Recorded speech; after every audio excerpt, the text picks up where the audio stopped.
everybody. Welcome. Thanks so much for being here today. My name's Rachel Stern. I teach at Berkeley Law.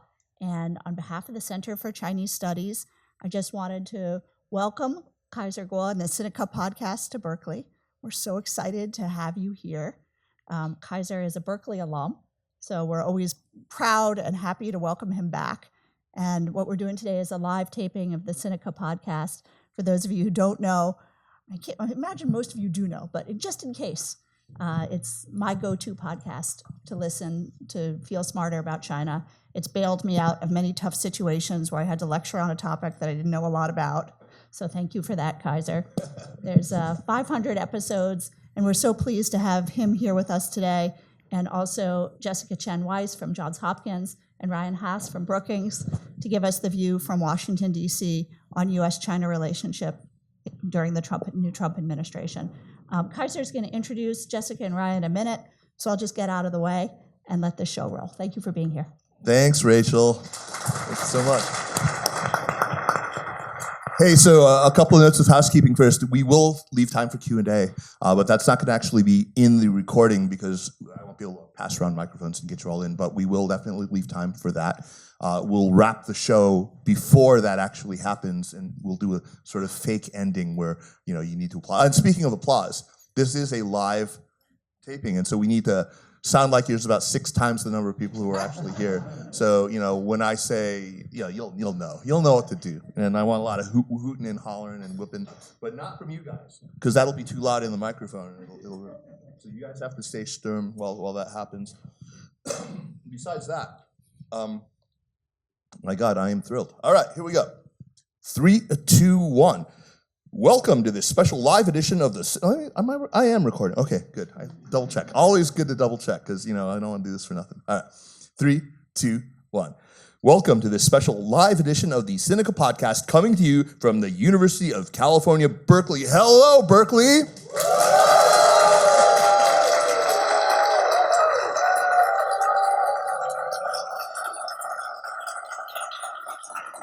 All right, that's what I want to hear. I want to thank Sophie Volp and Xiaojie Ma, and of course Rachel Stern, who just introduced us from the Center for Chinese Studies at the Institute for Asian Studies here at Cal for making this happen. What a delight it is to be back at my alma mater, a place where even knowing everything I now know about higher education, I would enroll here again if I could, without hesitation. But of course, now I would never get in. It's impossible.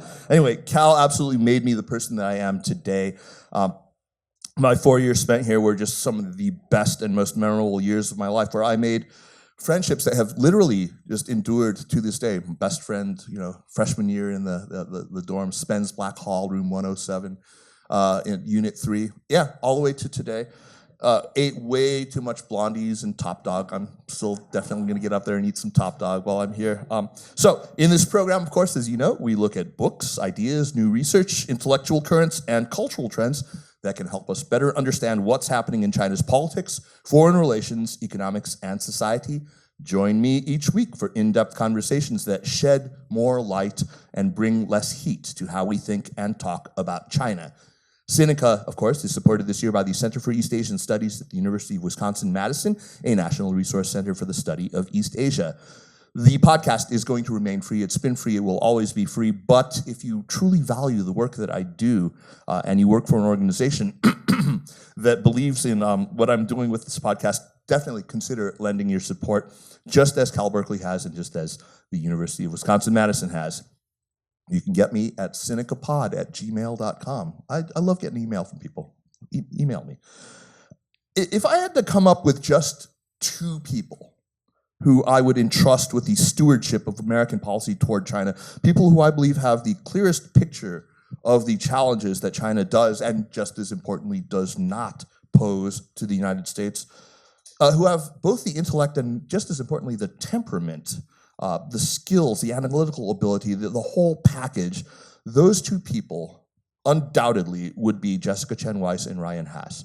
So you can just imagine how thrilled I am to have them both here with me in Berkeley to talk about the future of the U.S.-China relationship in light of the dramatic developments we've already seen. It is really no exaggeration to say that in the few short months that we've been planning this event, the world has just undergone, to borrow a phrase, changes not seen in a century. Let me briefly introduce our two guests and then jump right in and pick their brains about the US-China relationship in the recent past, by which I mean the Biden administration, which feels like a decade ago, my God. But yeah, the Biden administration, and of course the present and possible scenarios for the future should we actually live to enjoy one. Jessica Chen Weiss is the David M. Lampton Professor of China Studies at Johns Hopkins University's School of Advanced International Studies. She is the inaugural faculty director of SAIS's Institute for America, China, and the Future of Global Affairs. You should listen on the Sinica podcast. We've been running some of the, we have got another one dropping later this week, of the fabulous session that she ran called Getting China Right, and it's the first of many that she's going to be running. You've heard her, I hope, at least on podcasts like the Ezra Klein Show and even Jon Stewart, and of course you've read her, I hope, in Foreign Affairs and many other prominent publications where she's been one of the most forceful, persuasive voices of reason in the discourse on US and China. And of course, you've heard her several times on Sinica. So Jessica, welcome back to Sinica. It's just so wonderful to have you. Wonderful to be here. Thanks so much, Kaiser. Also returning to Sinica for what is it, like the fourth time now? I think something like that, fourth or fifth time, is Ryan Hass. Ryan is the director of the John L. Thornton China Center at the Brookings Institution, as well as serving as the Chin-Fu and Cecilia Yen Koo Chair in Taiwan Studies at Brookings. Ryan served as the China director at the National Security Council during President Obama's second term, 2013 to 2017, and had many years of experience in outlets like in China and other places as a foreign service officer. I just learned while we were in the green room that he took the foreign service exam at the age of 22 while hungover. You're not hungover today, though, I trust. You do like that's so funny. The important details. Anyway, he has published extensively in outlets like Foreign Affairs, which articles he's presumably wrote in a state of perfect sobriety, and of course publishes regularly on the Brookings website. Ryan, a very warm welcome. I'm sorry for that little anecdote. I couldn't help it. And both of you, so great to be with you here in Berkeley. Well, thank you so much, Kaiser. It's great to be back with you. I appreciate you having me back on the show. And for my parents who are listening, I am dead sober today. I hope they are. I hope they are. So Ryan, I'm going to start with you. With the benefit of hindsight, how should we evaluate the Biden administration's approach to China over the last, what was it? It was like, 10 years? No, the last 4 years. I mean, you wrote this terrific and very candid piece talking about what worked, what didn't work, what some of the fundamental flaws were. I mean, you might recall I had a conversation with the late, great Jeff Bader, who I'm sure you knew well when you were both in the administration. And he wrote a not so flattering piece about the Biden administration's approach. He had some critical perspectives that I think you shared in your own piece. Would you summarize what you argued in that piece and maybe offer us a sense of what, if anything, you would have advised the administration to do differently?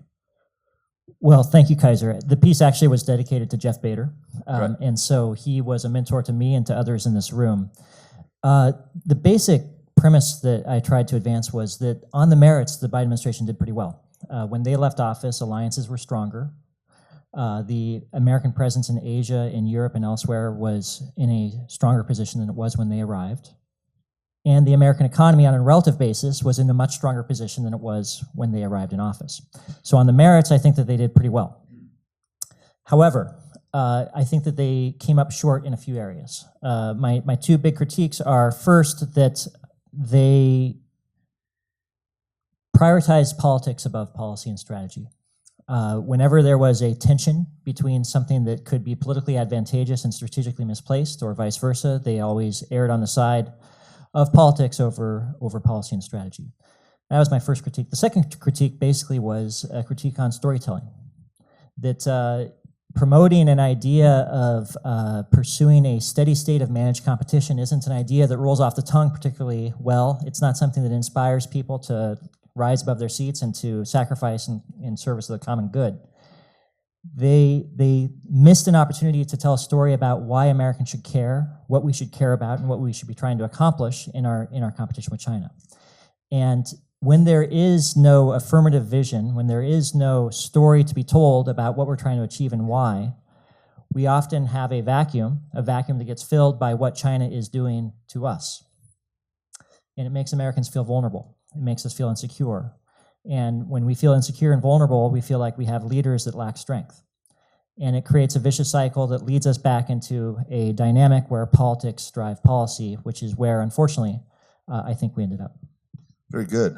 I would very, very heartily endorse and agree with that. Jessica, though, you were actually in the State Department in policy planning under Secretary Blinken during the Biden administration, when some of the really crucial decisions were made. And I know that after you left government, you were critical about some of the Biden team's policies toward China. But like Ryan, I know you think they got some things right too. So, I mean, maybe you could share with us your perspective on the good and the bad. And for you, do you think that the main missteps grew out of wrong assumptions about not right-sizing the China challenge, as it were? Was it limitations imposed by domestic politics, as Ryan pointed out, always choosing politics over smart policy and strategy? Was it problems with the execution of policies? What went wrong? Well, there's a lot there to unpack, and I very much share, Ryan's very succinct, I think, diagnosis. We're very much on the same page there.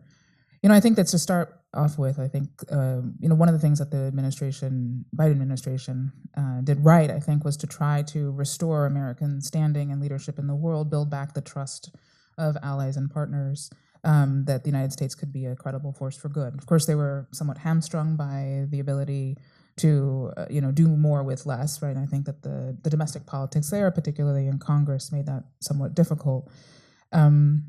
And I think that they spent more time than ideal on rebuilding what Secretary Blinken liked to call a position of strength, which of course went down very poorly with China, which saw that as a, well, the Chinese should remain perpetually subordinate to you, and that of course that's not a great place for beginning a conversation. But I think the second half of the Biden administration, there was very much more of an emphasis on stabilizing what had become a kind of rapid descent into greater potential conflict and confrontation. So I think there's two kind of phases of the Biden administration, and it's important that in the latter half we give credit for their efforts to resume some channels of communication, right? So that was important, but I don't think that they left themselves enough time or really thought boldly enough about how to really institutionalize that and put wins on the board that, as Ryan said, that was show that a stable relationship actually delivered benefits for Americans. So we left alone or intact the sense that of grievance.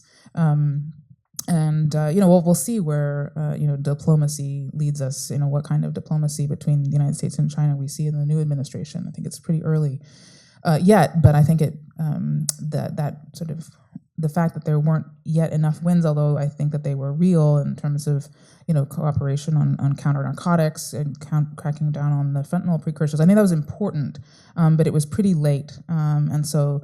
In terms of showing the value of that approach toward the latter half, I think, it would be too easy to undo a lot of that in the months and years to come.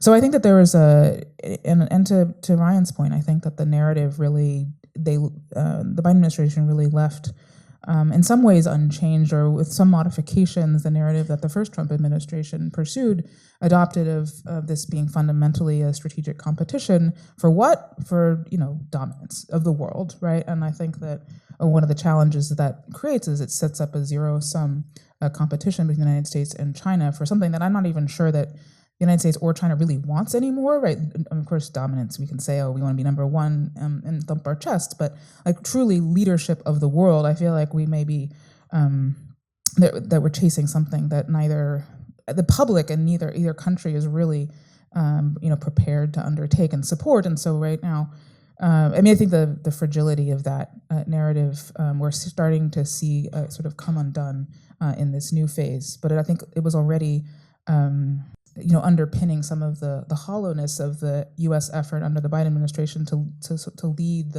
and repair the so-called rules-based international order. But you can only get so far when the country was not there. Absolutely. It's interesting, but not surprising at all to me that both of you sort of focus on this absence of an affirmative vision of neither. I think no one in the Biden administration was really able to articulate that vision well. And I think that, as you say, it really did leave us quite vulnerable to this faltering confidence, which I think is very much at the heart of what's in your book, Stronger. You talk quite a bit about this, and I think that's absolutely correct. In a lot of your writings, you also talk about this, and we'll come back to this crisis of American confidence.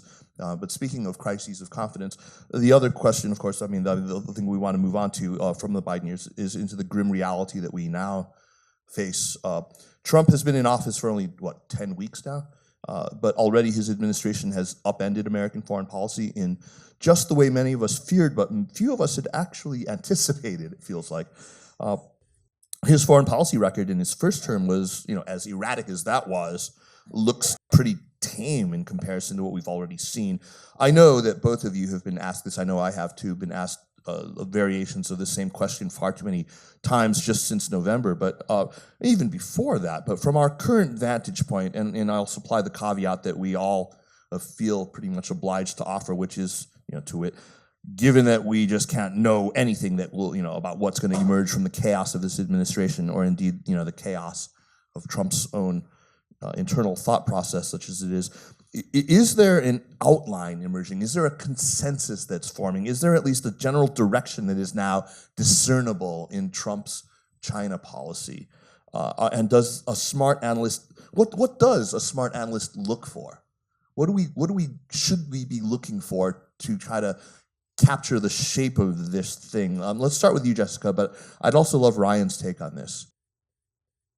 So first, I think what we can observe from the first 10 weeks or so is that his priority has not been on China, and that whatever policy emerges is going to reflect the more fundamental parts of what his administration has placed priority on, which is tariffs.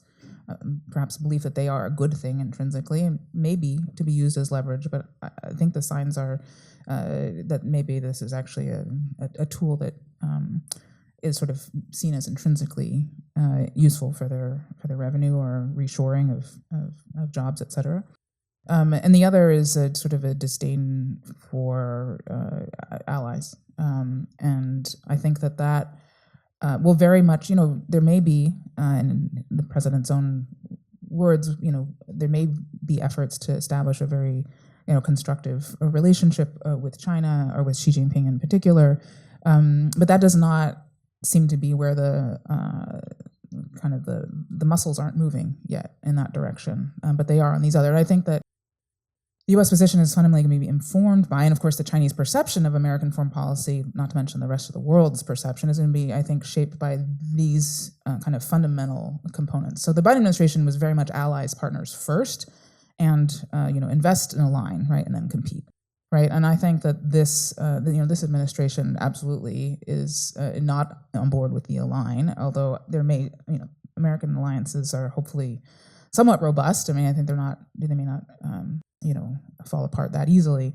But nonetheless, the whole way in which the United States approaches China, I think, is going to be informed by these fundamental shifts in the way, that the U.S. kind of views the world through the prism of how Trump seems to approach these two issues.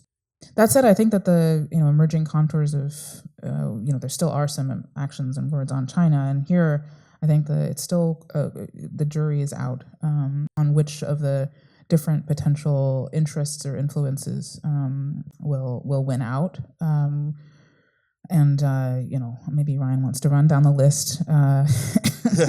Does it help to count the hawks and the doves in his administration? I mean, does Pete Hegseth cancel out Tulsi Gabbard, and then is there a strategy we can profitably take to figure out what the hell is going to happen? I mean, you talk about muscles he's exercising. As far as I can tell, his only muscle is the one that flicks on and off the light switch of tariffs.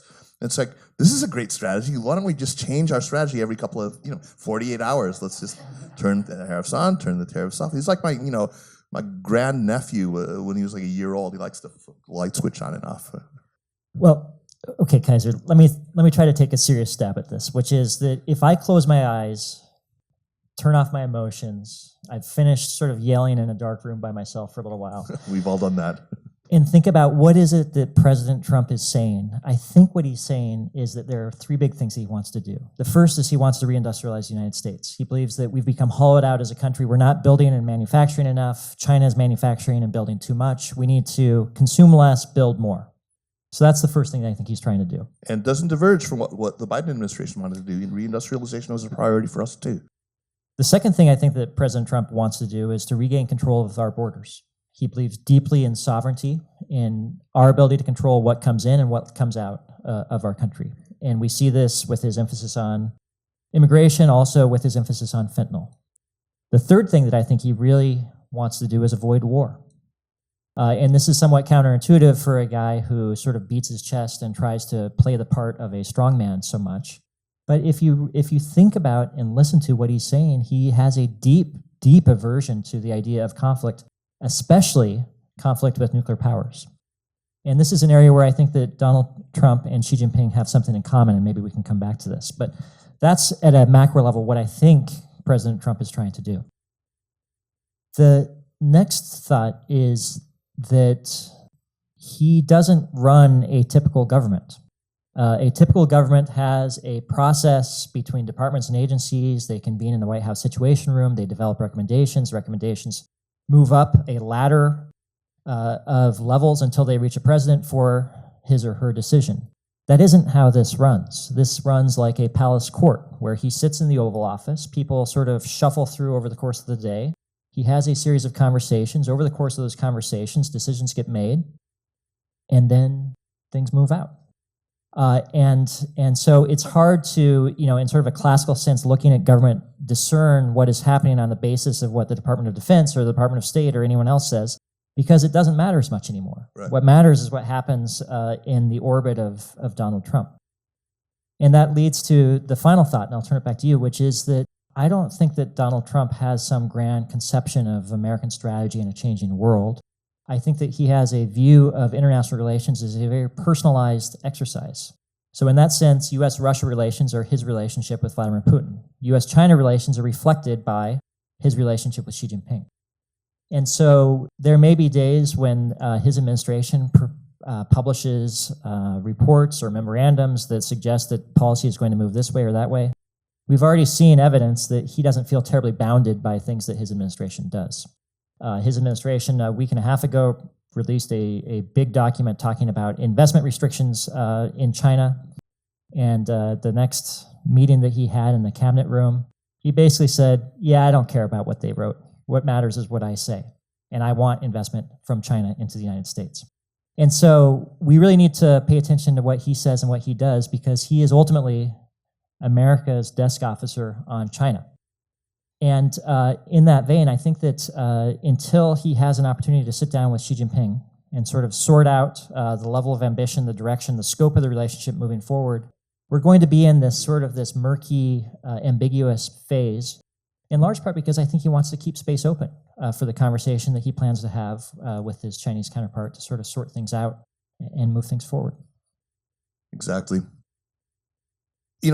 The other big question that we constantly get, and I think I'm going to start with you, Ryan, then flip over to Jessica on this, is we're always wondering, how does Beijing see all this? What is the view from Beijing? And we're asked how much better prepared, assuming that it is better prepared. Is it this go round? I mean, not the first rodeo, right?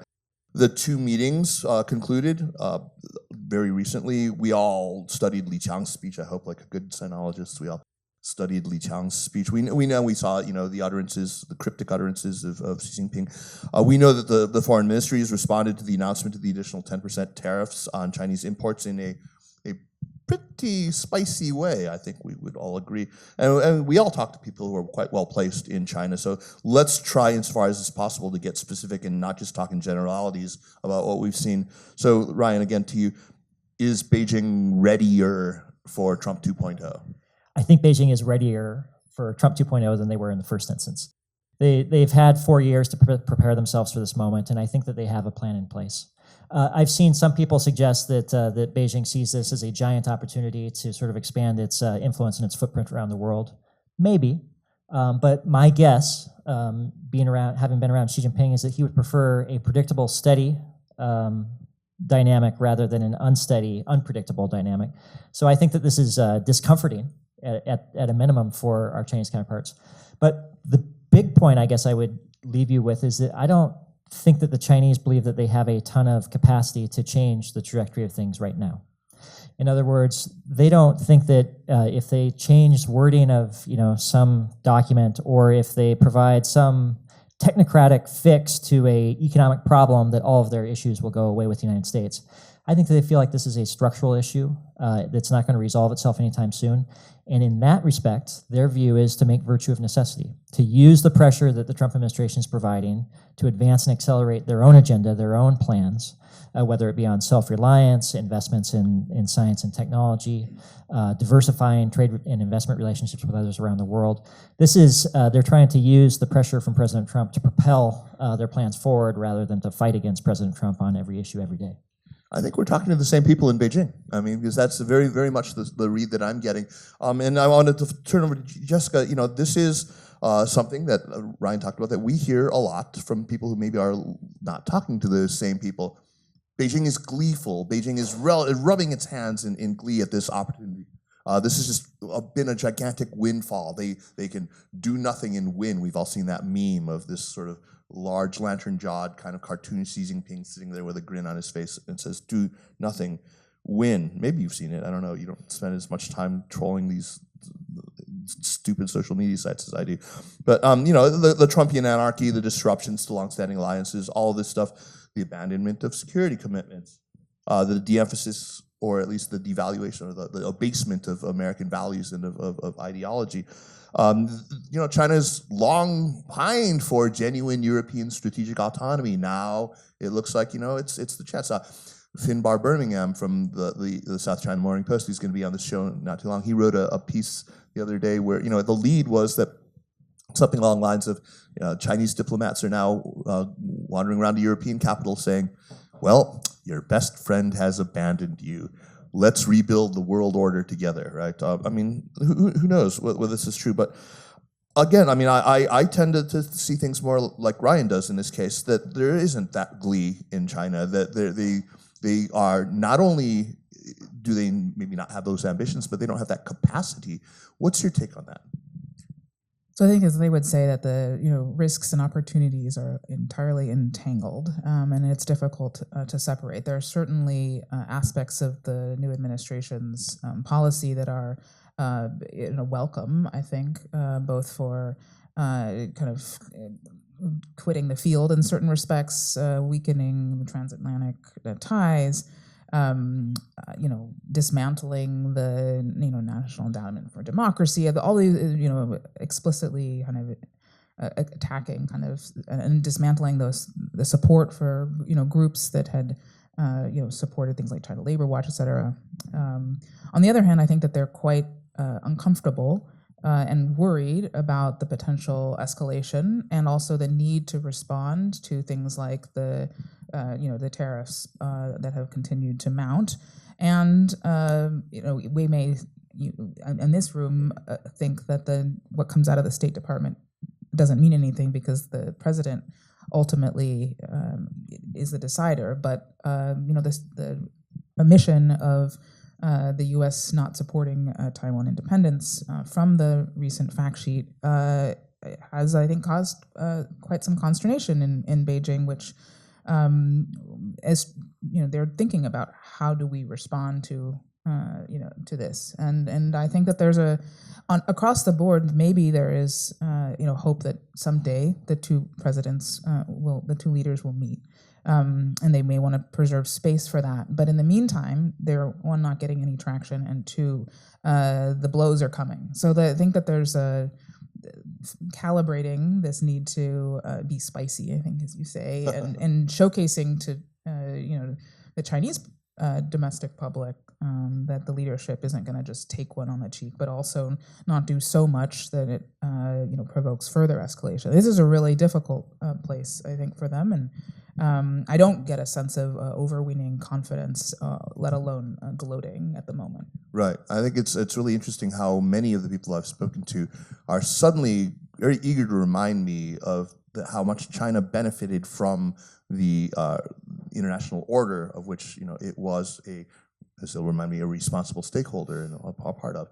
I don't know if that's performative. I don't know if that's, but I mean, it seems to signal to me at least, look, they're not going to get too cocky about the moment that they're in, despite all the things that have happened.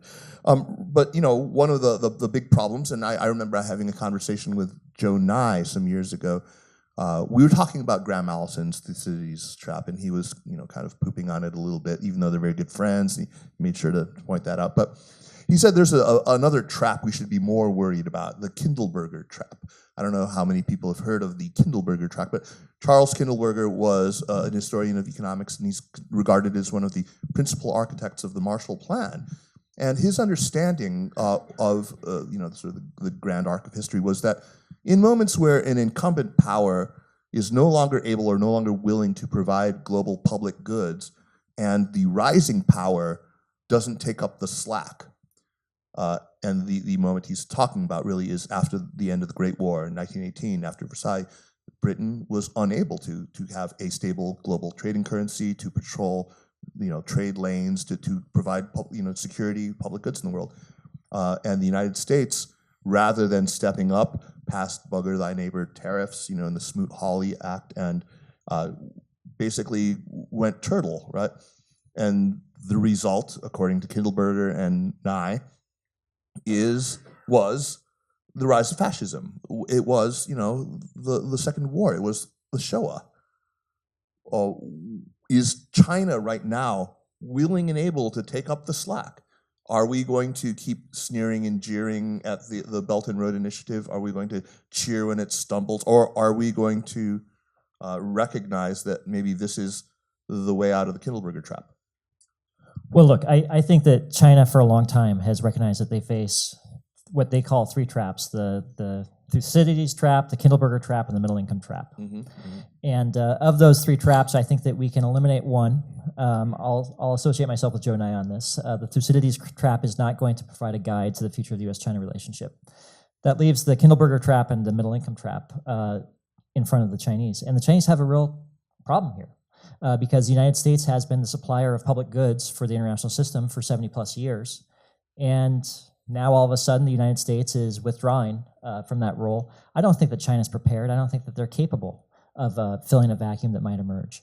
I think that they will try to find partners to work with to try to close some of these gaps, whether that's with the Europeans, who are very good at rulemaking, whether it's through the BRICS organization as a vehicle to try to close some of these gaps. But this is a real challenge that the Chinese are going to have to contend with in the coming years.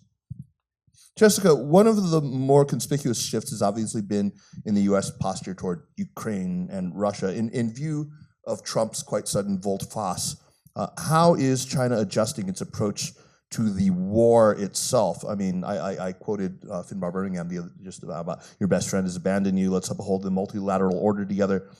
To what effect so far? I mean, is anyone buying what China's selling this way?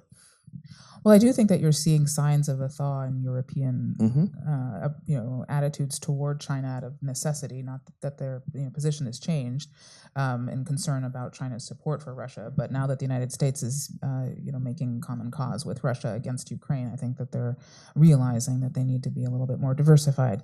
But I think that the bigger, source of uncertainty really is China's relationship with Russia, and I think there is concern in Beijing, although there's of course been efforts by both sides to reassure one another that that's not going anywhere. But that also is, I think, an important dynamic to watch. Yeah, for sure. One of the more interesting ideas that we hear, of course, these days, coming out of people like Marco Rubio, but all other people in the Trump orbit. I know Marco Rubio did an interview with that reputable news organization, Breitbart, and talked about the reverse Nixon, or is it the reverse Kissinger? That's a matter of some debate, whereby the United States will somehow peel China off or peel Russia off of China. How does that idea strike you, Ryan? I say good luck. Yeah. But if I could just comment briefly on the transatlantic relationship and then on this, I think that credit where credit's due. I think that Wang Yi went to Munich. I was in Munich for the Munich Security Conference 2 weeks ago, and he delivered a very effective speech. His speech to the European audience had three big messages. The first was that the world is moving to multipolarity, and we, China, recognize you, Europe, as a pole. The next big message was that China will be a force for stability in a very unstable time, which was a welcome, sort of refreshing affirmation. And then the third message that Wang Yi really emphasized was that Europe deserves a seat at the table for any resolution of conflict in Ukraine. And in this way, he really was able to present a contrast with the presentation that the vice president had made just before him. So credit where credit's due. I also recognize that the situation is completely different than it was 45 days ago. The United States and Europe no longer view each other as having shared values. China or Europe looks at the United States as a economic adversary, as an unreliable security partner. The situation is just different. We are in a new world today than we were before, and I'm not sure that it can be built back or put back together, at least in any short period of time. All that said, I guess I would come out by saying I'm skeptical that China will be able to profit off of this moment in Europe. As long as the Russia-Ukraine conflict goes on, Europeans are very convinced that China is an enabler of that conflict and is a part of the problem, not a part of the solution. And as industries in Europe become hollowed out, particularly in Germany, it's going to be very difficult for China to make inroads unless there are structural adjustments to the economic relationship. So let's watch this space, but I would be hesitant to jump to conclusions that China will sort of mathematically profit from the rupturing of transatlantic relations. On the idea of a reverse Kissinger, I say good luck because I don't think it's realistic. I think that this is a effort by people like Marco Rubio and others who feel uncomfortable with Donald Trump moving so close to Vladimir Putin and are looking for a way, sort of post facto, to rationalize and justify and put some intellectual grandeur around what is really sort of a crude adjustment on the part of President Trump himself. The fact of the matter is that when Kissinger went to China and the Soviet Union had already split many years prior. We walked into a split. There is no split today between China and Russia, so that is a analogy that doesn't hold. Right.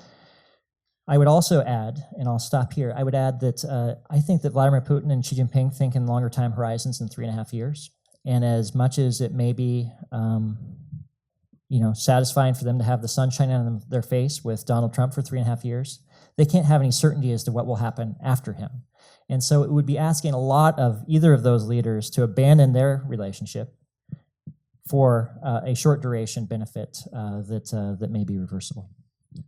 Jessica, we were chatting earlier today, and one of the problems that I have I feel very deeply, is that while we probably both object to a lot of the things that have happened with the Trump administration, withdrawing, for example, from the World Health Organization, withdrawing from, obviously, from the Paris Climate Agreement on day one, as he had promised to do.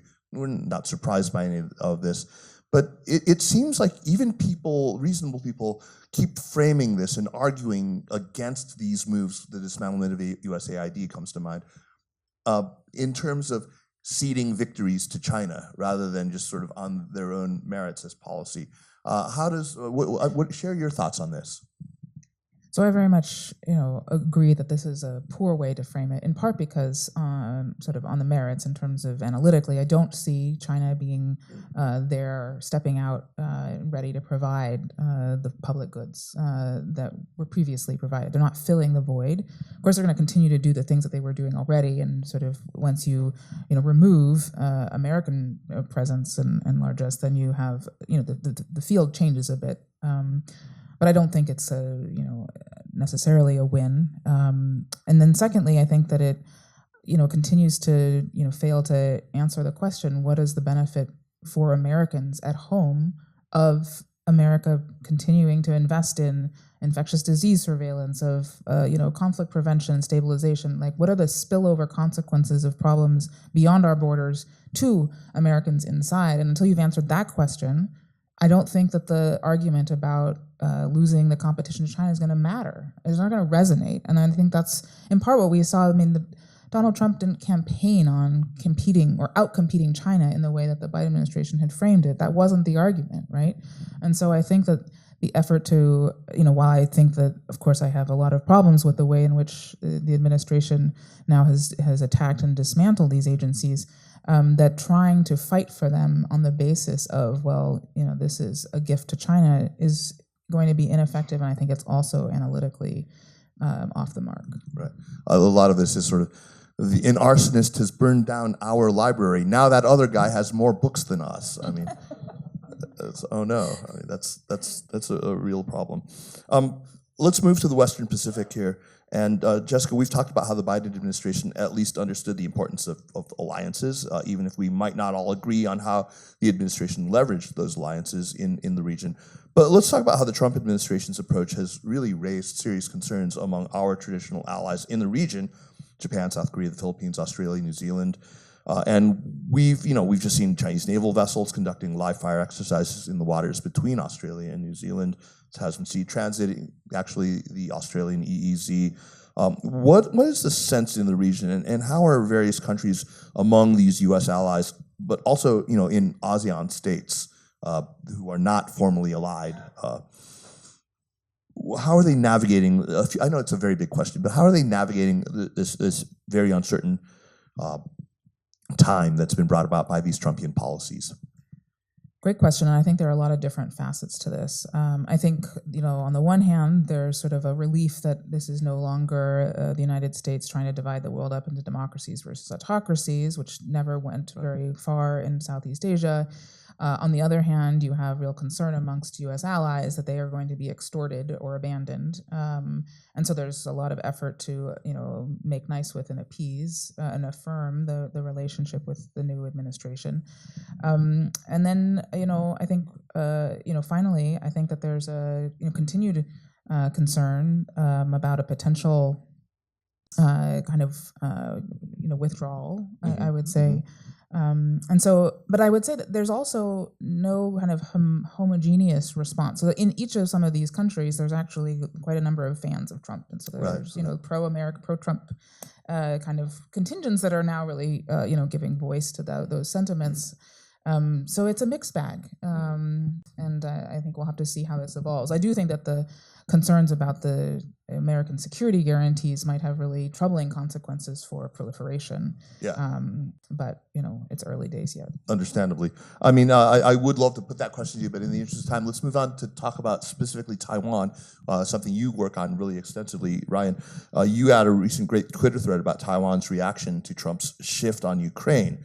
People have been from the very beginning, from the day of the invasion, have been drawing these ready parallels to Taiwan 3 years now. How is Taipei actually interpreting this, as well as Trump's threat to tariff goods, especially semiconductors, from Taiwan?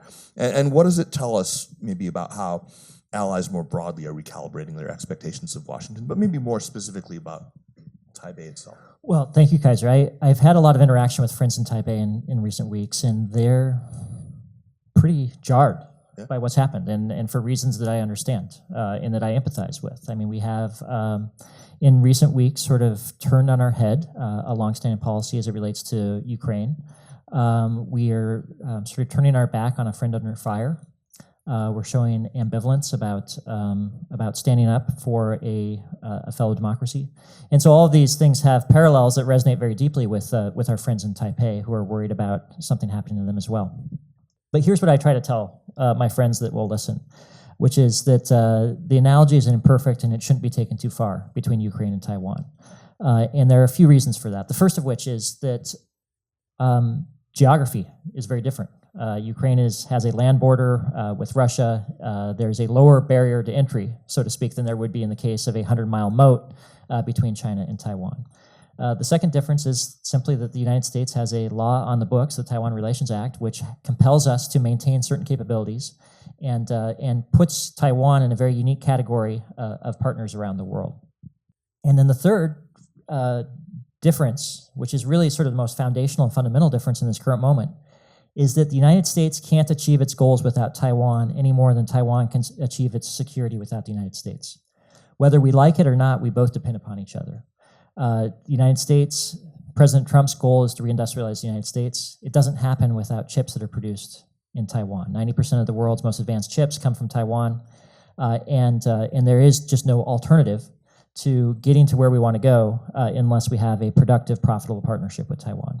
And if none of those things are persuasive to my friends in Taiwan, the final thing that I offer to them is that I think that President Trump recognizes that the Nobel Peace Prize is not going to be won in the Taiwan Strait.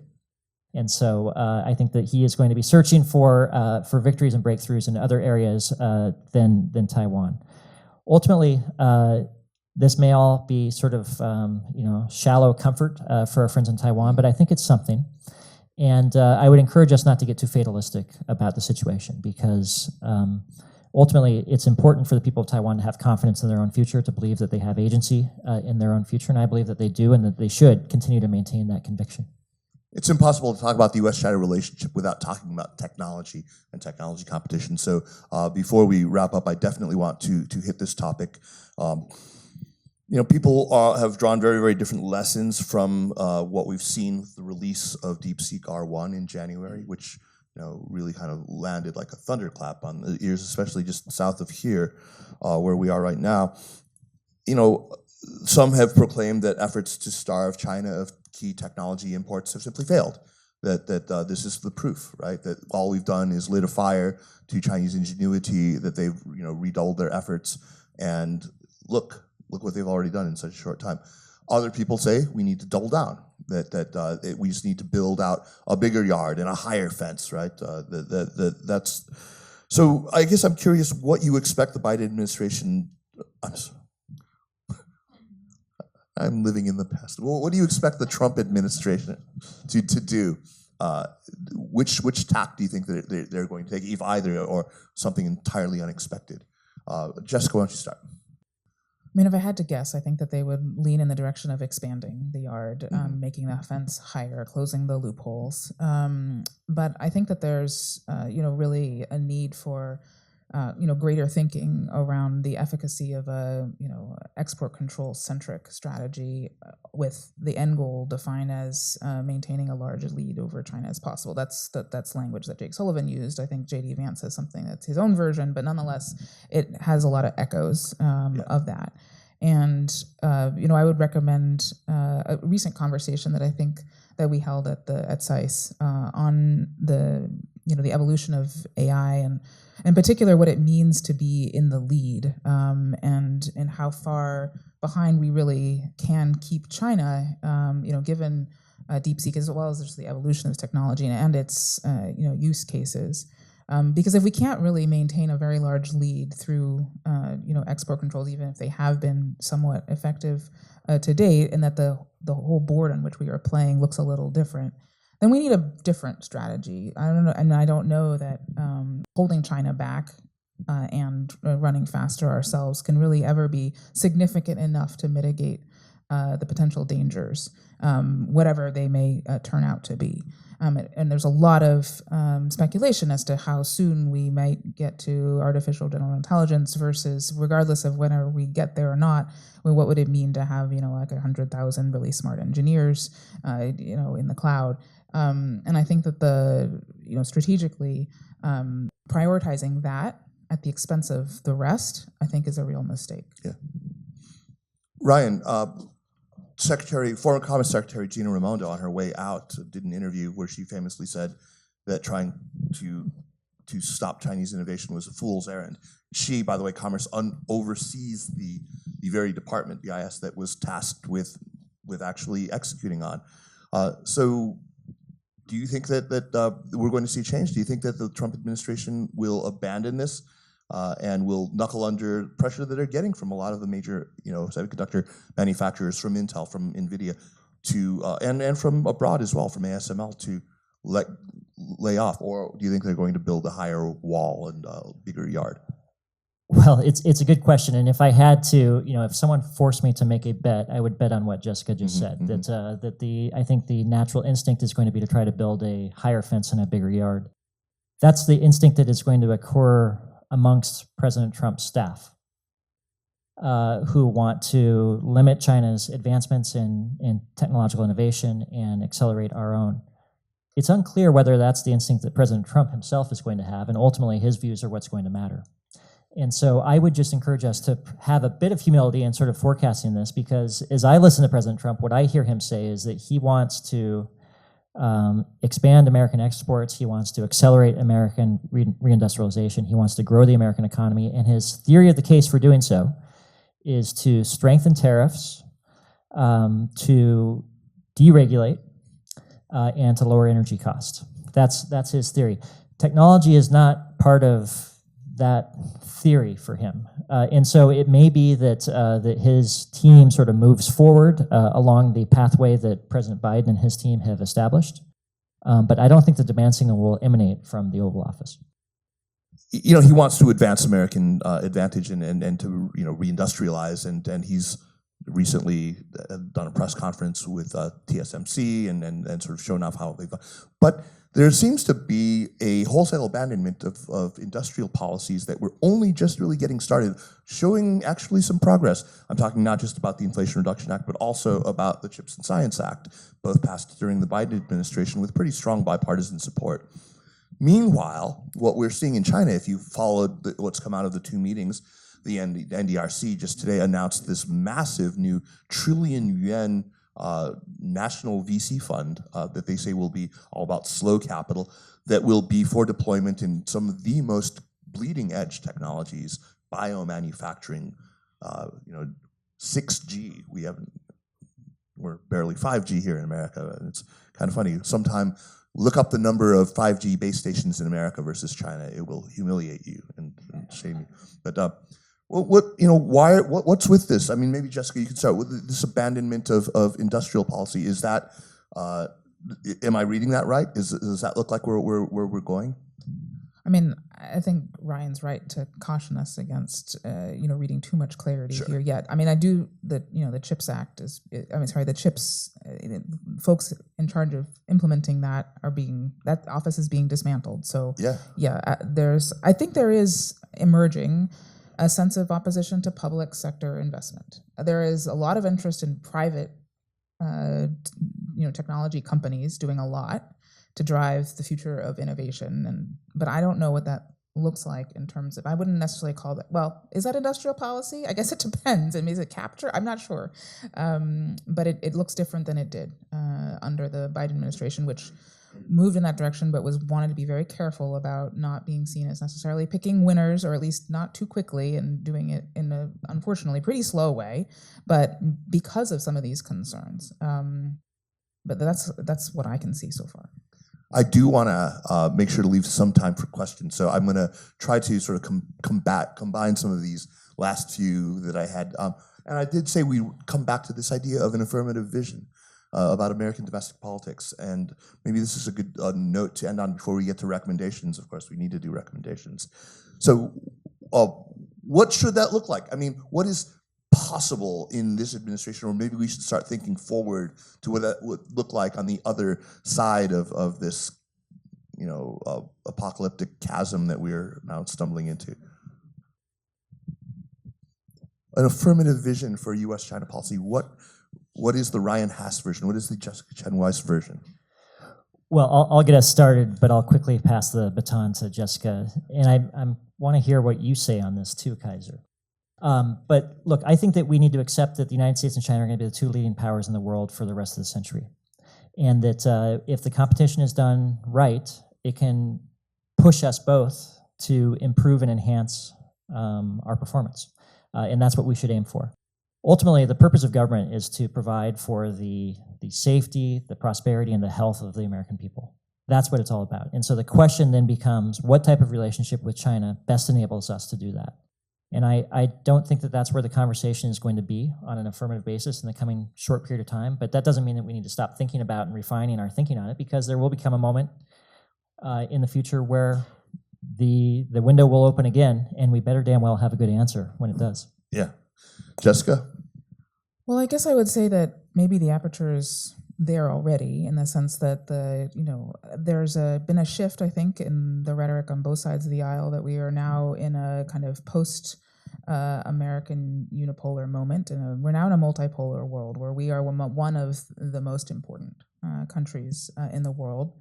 But it definitely remains to be seen. What does it mean to advance American interests in that kind of a world where we aren't trying to shepherd the entire globe, perhaps in ways that aren't commensurate with our capacity, our domestic political capacity to support that role that we played for so long.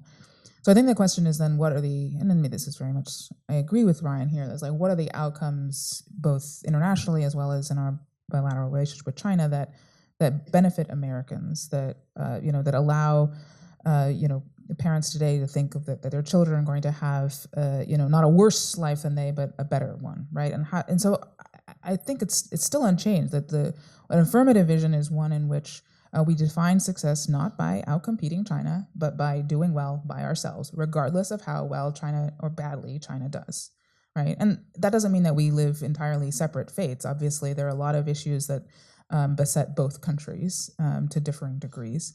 And so where there are shared interests, let's work together. But let's not define things entirely in relative terms, right? Ryan, you wanted to add something? Yeah, I think it also, in thinking through this question, it's important to think about what's on the minds of the American people, because ultimately they're the ones who decide the direction of our country. And Or so we used to think. China is an issue that consumes us in the policy world, not as much in the public. And it doesn't drive a lot of votes. It doesn't change a lot of electoral outcomes. And so we ought to focus on getting the policy right. The one thing that the American people are overwhelmingly supportive of is working to avoid conflict with China. Mm-hmm. And I feel this everywhere I travel around the country and talk with audiences. The question that I receive most often, most consistently, is, are my children going to have to go to war with China? And that's the starting point, I think, for any productive, serious vision, affirmative vision, and narrative for the future of the relationship. And what it tells me is that we ought to be really concentrating our efforts and thinking deeply about how we can work to reduce the risk of conflict with China. That's what the American people want those of us who work around the policy space to be working on. And the more that we're able to concentrate and focus our attention and our energy around those issues, whether it's on nuclear issues, AI, space, cyber, etc., the more that will sort of concentrate the relationship in areas where there is mutual benefit to making progress, which I think will, over time, be net beneficial. Now, I know, Ryan, you asked me to weigh in myself, but I'm afraid we're out of time. So I will try this. I actually think that before we can get to a point where we can, as a nation, have an affirmative vision, we need to do a lot of self-examination about what it is that causes such profound psychological discomfiture at China's rise itself. We need to really do this self-criticism session. We need to write a thorough self-criticism. I mean, a lot of it, I honestly think that there's something that sticks in our craw, and we're not able to talk about that comfortably. Whether that is just simply this reflexive impulse to demand, global hegemony and primacy. I think that it has to do with a lot of things. I think it has to do with these pillars of American exceptionalism that one by one China has sort of knocked over. Our beliefs about the way that market economics is supposed to interact with politics, that technology innovation is supposed to interact with economics or with politics. All these things where time and again China seems to defy these axiomatic beliefs of ours, and that hurts. It causes us some psychological distress, and we're not really wrestling with that as a nation enough. I think this is only going to be, it's going to be drawn even further forward. So yeah, I want there to be an affirmative vision, but I think it needs to be predicated on us having first gone through this painful introspection and figured out what it is that bothers us so much. Is it race?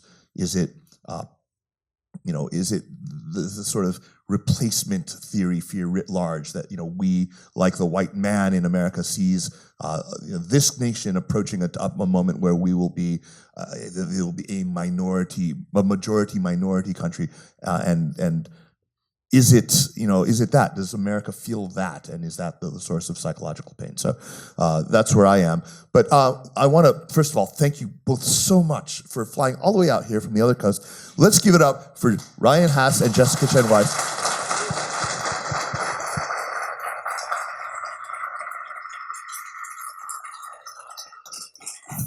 15 years ago, when I started this podcast, we started this tradition called recommendations. And this year, I've added a new thing to it. So not only do I ask my guests to make a recommendation, I have a little new segment called Paying It Forward, where I ask them each to simply name check somebody, a younger colleague or somebody who's in our area, whose work just is deserving of attention that they're not quite getting yet. I mean, it can be a colleague of yours or somebody in another institution, in academia, in a think tank, anything at all. So Ryan, why don't you go first, and then Jessica, and then after yours, you can go with your recommendation. So paying it forward. I would like to identify two of my colleagues at Brookings who work on China work, who I would encourage everyone to follow and track their thinking on. The first is Patricia Kim, who has a book that will be coming out soon on Chinese foreign policy. It's going to be great. It's going to be a really original contribution to the field. You're here. She's great, yeah. The second is John Zinn, who recently joined us at Brookings. He focuses on Chinese elite politics and has a lot of fresh insights and original ideas that I think would... I just read his piece on the two meetings. It was really good. Very good, very good. All right. And then Jessica, and then after that, your recommendation. So I'd like to recommend the work of Jeffrey Ding at George yeah. Washington. He was recently on this AI panel that we hosted, but is doing really important work around, again, what does it mean to lead in this space, focusing more on diffusion rather than being at the frontier. That's what will ultimately contribute.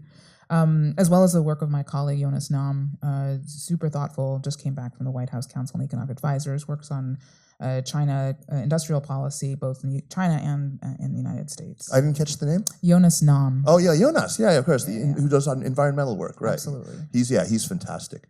Yes. Great. All right, you're up for your recommendation first. So my recommendation, first I want to say, I think that, although, self-examination or self-criticism is all well and good, I think that we're not going to get very far there, Kaiser, frankly. I think one of the other challenges is actually our assessment of China and what I've think of as a little bit too much excessive certainty about, what China's up to and where it's headed. And so, one of the values that this new institute that we've stood up at SAIS imbues is the idea of rigor, but also humility. Humility. And so my recommendation, actually, as I was flying out here on the plane, I watched the movie Conclave, which, whatever you think of the movie, there was this great moment, and I won't spoil much of the movie for you all, but was a speech around certainty being the enemy of tolerance, and frankly that we need more I think humility or doubt in some of the assumptions that we make. Maybe it's easy to look at our own government and have a little bit of humility about where exactly is it going. Well, it's not that dissimilar in China. There's a lot of it's a kind of a hot mess over there too. I've read like 6 or 7 Robert Harris novels recently. Conclave is probably the last one. No, there's one or other that I haven't read recently, but I will get to Conclave. I have it, actually. I have the audiobook, and so I was saving it for my flight over to China. But with Pope Francis now ailing, maybe it may take on a kind of well, let's not jinx anything here. All right, Ryan, your recommendation. Well, first of all, Jessica, I'm happy that you didn't spoil the ending because I'm planning on watching that with my wife when I get home. But the two recommendations I have, the first is a piece by Derek Thompson in The Atlantic in the last edition, The Anti-Social Century, that talked about the way that social media and technology is changing the nature of our relationships. As a father of 4 kids myself, it really sort of resonated, the importance of having human connection going forward. And then to try to be a little bit more professional, Kaiser, I would just add a book called The Ambassadors by Robert Cooper, which is a book that takes chapters to look at the foreign policy thinkers who had the greatest impact in their moment. And the common thread throughout this book, which traces back to Machiavelli all the way through Kennan, Kissinger, and others, is that a lot of these people who really changed their environment, their views were out of fashion for much of their career. But they developed it steadily, and when the moment was right, they changed the world. And so I just offer that to encourage all of us to continue to develop our thinking and not feel the need to hug a trend, whichever direction the wind blows. Fantastic recommendation and really good sage advice from a father of 4. My turn. My recommendation. So I'm a I have this strange fixation now with sort of pre-war German and Austrian writers, people writing in Germany. Yes, I've read quite a bit. I mean, Stefan Zweig. I read novels by him and his memoir.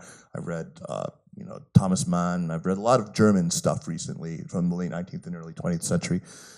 Recently, I started Robert Musil's book, The Man Without Qualities. It's fantastic. It's an unfinished novel that he wrote basically between about 1930 and 1946. So it took him a while, and still never quite finished it. And even in this form, it's incredibly long. I think the print edition, which I do not have, I'm listening to it on Audible. It's over 1,000 pages. It's 60 odd hours. When I buy audiobooks, I'm in my family we have a Chinese motto that we live by. It's 有便宜不占王八蛋. We go for, I like long, I want to get my money's worth. If it's like 8 hours, I'm not gonna, I can just read that. I want a nice, long, meaty book. And so this thing's 60 hours long. And so I'm into it. It's just fantastic. It's a novel of ideas, and it is just the subtlety, that it's just such sublime psychological exploration. Not for everyone. It's very deeply philosophical, very Germanic, and it takes place in the year 1913. A lot of sort of contemporaneous subplots that intertwine in odd ways. Just fantastic. The Man Without Qualities, Robert Musil. So that's my recommendation. And with that, once again, thank you so much, Ryan and Jessica, for coming all the way out here to my alma mater, to UC Berkeley. Go Bears! Thank you, everyone.